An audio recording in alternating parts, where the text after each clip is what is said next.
back to the Diagon podcast, a podcast that sometimes has coherent characters. I'm your Game Master, Josiah, and with me as always is our player, William. And last we left our not quite hero. He had just gotten on the bad side of a receptionist and then gone to sleep with his weapons at hand. We wake up in the morning with nothing of note having happened in the night. So I was just going to ask, this town, it doesn't really have much of a crime problem, I would imagine, right? It's a pretty quiet place. It'd be hard to say, having only been here a night. There are like broken windows and things like that, but you don't know if that's just they got broken a long time ago and never got fixed, or if this is like just a bad place to be. So have you ever seen how every motel has those same alarm clocks with the red lights and everything? And the radio built in. And the Bible and every nightstand. I assume you didn't bother looking for the Bible or anything, but there is that clock, and that's what your friend Marcus set. He set to get you guys up about 30 minutes early. Let's say no. He's more of a night bird than he is an early riser. Okay, so by the time you're kind of up, Marcus is already in the shower, which makes a ton of noise. Oh, that's right. Marcus is my roommate. Yes, that's why he set the alarm that woke you up. Yeah, I'm like thinking to myself, like, man, that's really nice of him to be so considerate of the team and make sure everybody has their alarms ready. And what a team player. What a team player. He even slept in the bed next to me to make sure. He's a true bro. The pipes are pretty loud in this place. Is there anything you do as part of your morning ritual? I probably check all my gear, make sure my gun is good to go. I make sure my knives are still good to go. Not so much that I've ever had a situation where my weapons or any of my gear has really failed, but I just double check that I have everything where I expected and it's ready to go. Does Benjamin have a bald patch on his arm because that's how he tests the knife every time? Let's go with that. Yeah, that sounds hilarious. Is he ambidextrous? Only in combat. Arguably more impressive. He gets out. I assume you're also taking a shower. Yeah, definitely. The beauty of being bald naturally is you just go through far less product, and it's fantastic. Can't relate. So go through all that and you meet up in the lobby. It's not exactly a lobby, but you know what I mean. The ground floor. Is this the entire group? Yeah, it looks like everyone's there, and your leader, John McKinley, sort of steps out in front and says, we've got the location that we need to set up for. We'll have some time to get everything put together before we can expect mechanics to be coming in to start repairs. We are not to go into the mines itself. They were very clear on that. So we'll set out barracks for us, and we'll be setting up a perimeter. So in this line of work, how normal is it for Benjamin to need to know basis? You're pretty much free to ask whatever. Okay, but I guess what I meant was I might be free to ask, but do I expect there to be an answer that's actually given? In general, if McKinley knows something, he's not. You guys are a pretty tight-knit group. So there's not a lot of, only I can know this, unless it's like something specifically contractually that he can't share.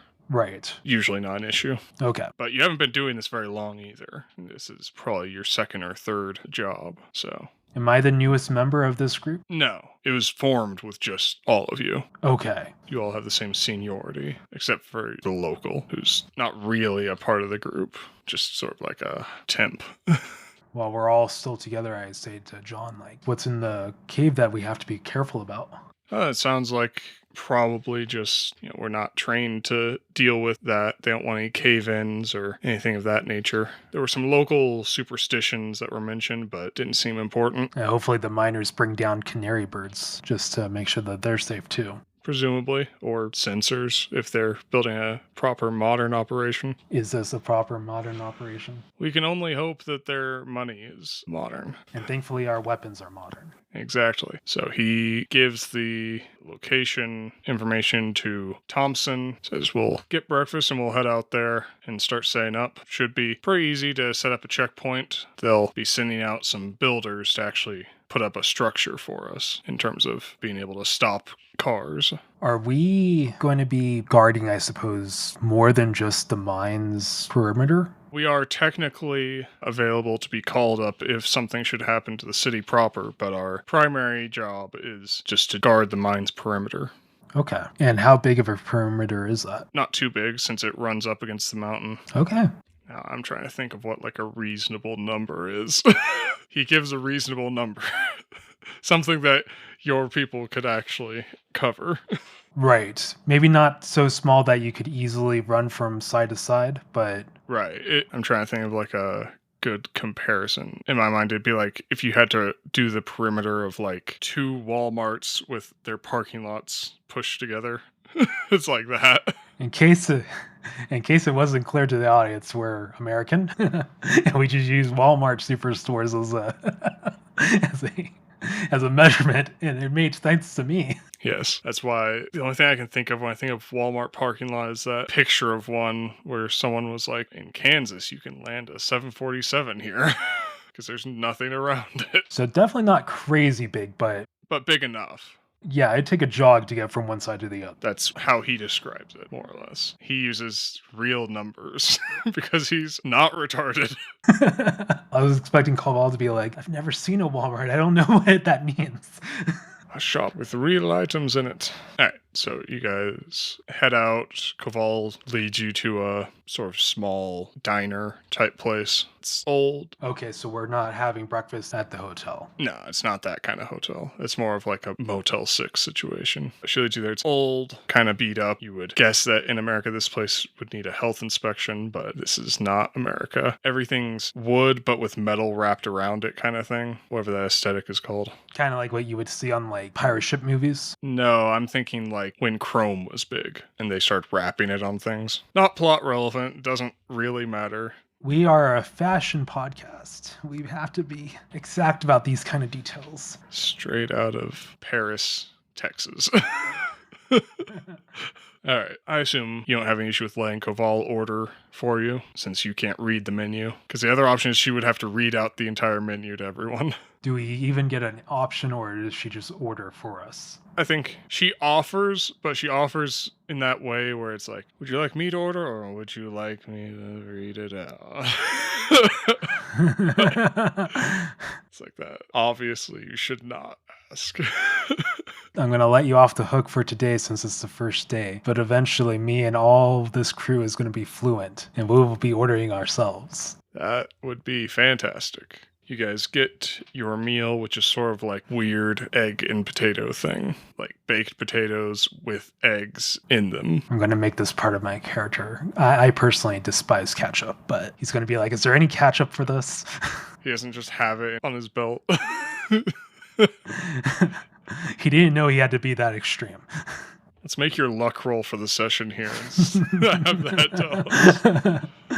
Okay. So this is the sort of fix I instituted for the luck problem, is that he only gets to roll luck once per session, and that roll is what he has whenever I need to consult it for the rest of the session. Luck is poor. I rolled a average +1, so that puts me at mediocre. Yeah, I'd say with mediocre luck, they have ketchup, because it's not a big ask. Right. Does it say made in the US, or is this some other brand that I wouldn't know about? I feel like it has to look like a Heinz bottle, but it's got... I had a bunch of spare names for this. It says Stepan's on it. Okay. It's like if you didn't look closely at it, you would be like, oh, it's Heinz. Then you look at it, and it's just whatever weird local brand they have. So you know how ketchup bottles, how they have like a special coating on them, so the sauce or whatever it's supposed to be called easily comes out? I didn't know that. Well, okay, so that's a thing. It's specifically engineered. Does this brand have that? So if it doesn't, it'd be really funny because then it'd be, for him, more resistant than normal. Oh yeah, that sounds perfect, I think. I think mediocre luck gets you that. Yeah. You get fantastic. ketchup that's in a shitty bottle. A bottle without all the R&D that went behind our modern ones. Their balls are just the factory seconds from ours. All right, so you grunt and get the ketchup onto the egg potato, and everyone's eating. McKinley is next to you, and he says, when we get there, I'm going to want you to take Ortega and go around the further area and see if there's anything we should be aware of. Do a walk around. He is the sniper. Okay. Me and Ortega will scope the place. Every time I have to scroll through my list of people and be like, does anyone else need to do something here? So many of them. All right, everyone eats. You guys get into the 2 vehicles that you have and start heading out. It's sort of wooded area, and you pretty quickly hit these poorly maintained gravel roads. Am I riding with Ortega? Yeah, there's 2 trucks. I mentioned this before. One has your gear in it, and the other carries people. So you're in the people truck. Okay. So I guess I asked Ortega, what's the plan once we get out of the truck? How do we want to approach this? Should be pretty simple. We just get any sensors we need from Quinn. Then we do a walkabout, look for any foxholes and such. Drive more or less goes without incident. Make a perception check. Okay, my perception is great. Hey, +2. So that puts me at superb. All right. So with a superb perception, you can't see too much from where you are because it's mostly armored, but you can hear some stuff outside. And you're picking up this weird, high-pitched drone that starts and then cuts out. And it only goes for about a minute, and it doesn't repeat or anything, but just something you notice on your way. Like, I know it's a drone? Like a droning noise. Okay. It'd be pretty funny if you were like, that's a DGX Phantom. I know my motor sounds, and that's definitely a drone. That stepper motor is running at 400 RPM. That's military grade, not a hobbyist. By calculating the frequency of the sine wave. I go, hey, Ortega, you hear that? It's an interesting sound. I think with your mediocre luck, he shakes his head. I don't hear anything other than Uncle Jurgis making what I hope is not a mess in his trousers. We don't call him Uncle for nothing. Quite. The rest of the trip goes without incident. You get there, it looks like a shithole, which you're very used to. You can pretty quickly tell which one is the barracks because it looks like they've patched the holes that would have been in it. It's a pretty standard concrete box, basically. Very Soviet. Okay. Does it look like it's been hit by explosives or tanks or anything like that? No, it just looks, age, no one messing with it sort of thing. There's a rusted chain link fence, and then further in you can sort of see where it opens up into a mine. Is there anything special about it as far as tagging or anything of that nature? I mean, you can see what you've learned is Tarnovskan on it, but it doesn't look like tagging. It looks like whatever designation it had on it, so it's pretty faded. Okay. It was intentional.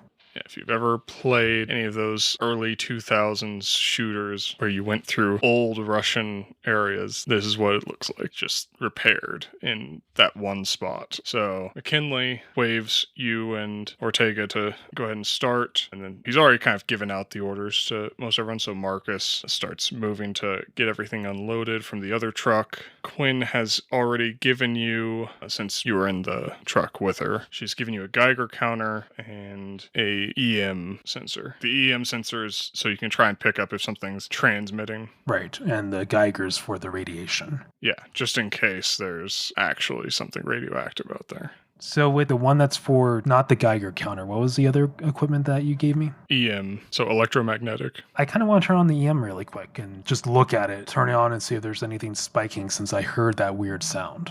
Okay, just trying to think where you are. Nah, it's nothing beyond sort of the noise you would expect. Okay, so I just wanted to make sure everything's good to go. I pack up the EM and the Geiger counter and look at Ortega, and is he ready to go? Yeah, he's got his rifle. That's about all he usually has on him. So you guys start hiking out. So what does my guy use for a gun? You always have a pistol on you. I would assume that you also use just a basic AR platform rifle. Okay. But it's up to you. Like, if you want to be like, oh yeah, my guy is like shotguns or, whatever. I feel like because of what they're doing, it's just more, it would make sense to have range more than anything else. Yeah, and I mean, the AR platform is just chosen because it's very practical. Do you have any modifications on yours? You've got the rails, so it's pretty easy.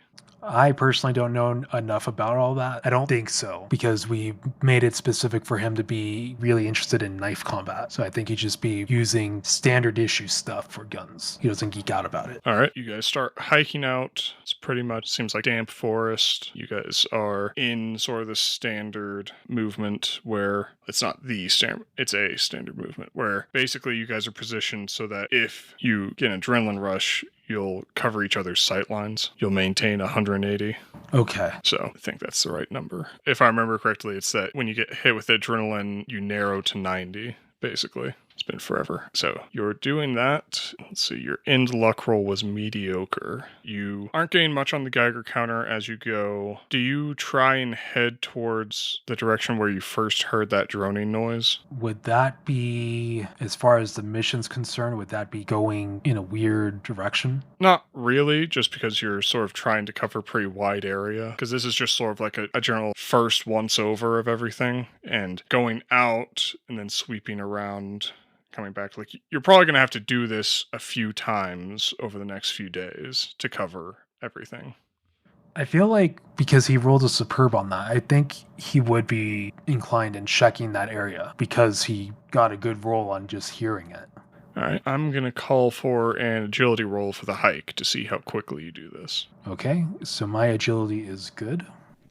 And I rolled a mediocre, so good. You're making pretty good time. Ortega has no issues keeping up with you because really he's better trained than you. And you get a little bit of noise on your EM, but it fades out. So you would guess that's like you picked something up that was moving away from you. So it could be something that was overhead or, not stationary, basically. But you are beginning to notice, and since your perception is great, I don't think there's any roll required for this, that the grass and the plant life is becoming oddly vibrant as you're moving forward. Everywhere else, it's been kind of like what you would expect from a mildly wet mountainous area, which is, there's a good amount of grass and pine trees and that sort of thing, but there's not a huge amount. But here you're starting to there's vines coming up and they're much greener than you would expect. Unnaturally green or within the realm of normal possibility, just odd because it's here? Make a reasoning check. So my reasoning is fair. So let's... Okay, got a poor, so that puts me at average. You're really not sure. You don't feel like you've seen plants this green before, but also you've never been to Tarnovska. Right. Ortega is going to kneel down and feel at some of the vines. Something about this seems wrong. Looks too green to you? Yes. Perhaps we ask Koval about it when we get back. I don't think any of us are botanists. I want to take my Geiger counter and just kind of put it really close to the vine. No activity on the Geiger counter. Or no above normal activity. Well, if what the Simpsons have said is correct, then this is not radioactive. How reassuring. He stands back up. Perhaps we should begin sweeping in the other direction. I'd like to know more about this before we go fumbling into it. Okay, before we start heading in the other direction, is it obvious that a bunch of this area is that same kind of like enhanced green, or? You can see forward, it looks like it's sort of developing into that. The further you look forward, the more that is. Okay, do we have a map? Do I have a way to get like GPS coordinates? Yeah, you've got GPS and you have satellite map. Not a live one, but I want to tag, I want to record though, hey, we saw this right here. That way we can get back to it. All right, drop a pin. You set something up so geocachers on Reddit will come over here and take the hit for you.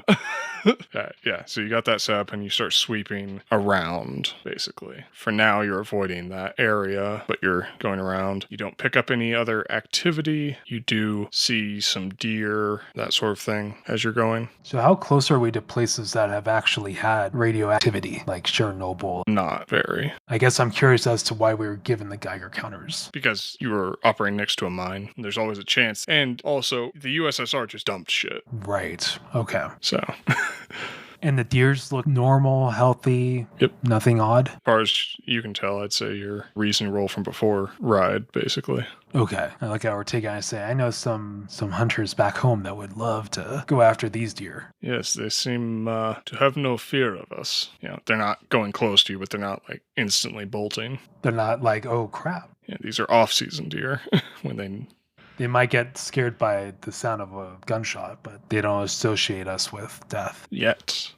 So you guys move along. Ortega marks a few spots of interest as you go. We could stash something here or, that sort of thing. But nothing really major comes up after that. And then you have your lunch while you're out there. Just rations. Okay. How much of the perimeter have we searched now? Not too much. Part of it is you guys are going slow. So this first sweep is kind of going to tell you a lot about, the Geiger, whether or not that's really going to be an issue or not. And, you're constantly needing to check the EMF and all that. So I'd say by the end of the day, as you're filtering back towards your camp, you've probably covered an eighth of what you need to cover. Okay. You're expecting this will take about a week. Are we going to move forward, or are we playing through that week? We're probably going to play through that. Okay. So That's good to know. yeah, you head back. Reynolds has made dinner for everyone.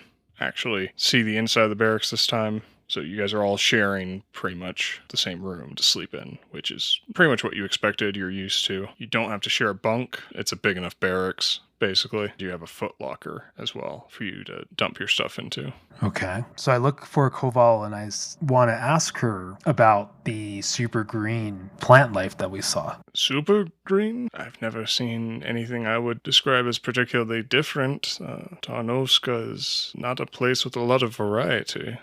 We double checked stuff, but everything sensor-wise seemed normal and fine. But perhaps we'll get you to look at it later. Yes, I suppose I can take a look. I'm exactly a botanist, but perhaps I will find something. She does actually seem off-put by this to some extent. Okay. I call Ortega over as well so that he can describe kind of what he saw. He seemed much more like, this does not look right. Yeah. Whereas my guy was more like, this just looks weird. Yeah, so he sort of described when he touched it, it seemed to contain more fluid than the rest of the plant life. It was more absorbent somehow. Kovalis just doesn't have an answer and is off-put by the fact that she doesn't have an answer. Well, we recorded where we saw it, so when we got time, if you want to look at it, we should be able to find it again. I think I will take a look at it. And it's Jurgis's hand is on your shoulder suddenly. That is something I'll take a look at. He does that and then he just wanders off. Which is a very Uncle Jurgis move. What was Jurgis's specialty? Because I know he's the oldest, but... Former intelligence, so sort of crazy. But we find out in his early days he was a botanist. Could be. Nobody's really sure. So you eat your food. Is there anything that Benjamin likes to do before bed? Do you like to get a long night's sleep, or do you try and stay up and play cards with someone? What's your usual? I think my guy, like I said, he's a night owl. So while on mission, yeah, he likes to play cards with somebody. He likes to either that, or if he brings a book or something with him, he keeps himself entertained until he's actually tired. All right. I think everyone's kind of getting settled here. So I don't think anyone here is going to want to play cards. So I think it would be a night you would know you're going to read a book. What sort of reading does Benjamin do? Is he a nonfiction? Is he a fiction guy? He is a fiction guy, and he's super into this book series made by the author, Winston Davison. So he's into horror. He's a fan of Winston Davison's books. He's looking forward to a new book that will never come out. We don't know that yet, though. All right. So you settle in with, give me a title. He's reading The Invisible Little Green Men. I love the idea that Winston has very direct. There's Stephen King is going to give you The Stand, and then Winston's going to be The Invisible Little Green Men. And someone will be like, if they're invisible, how do you know they're green? That's the mystery he hits you with. Yeah. It's not, what is The Stand? It's, I don't see how those two things work together.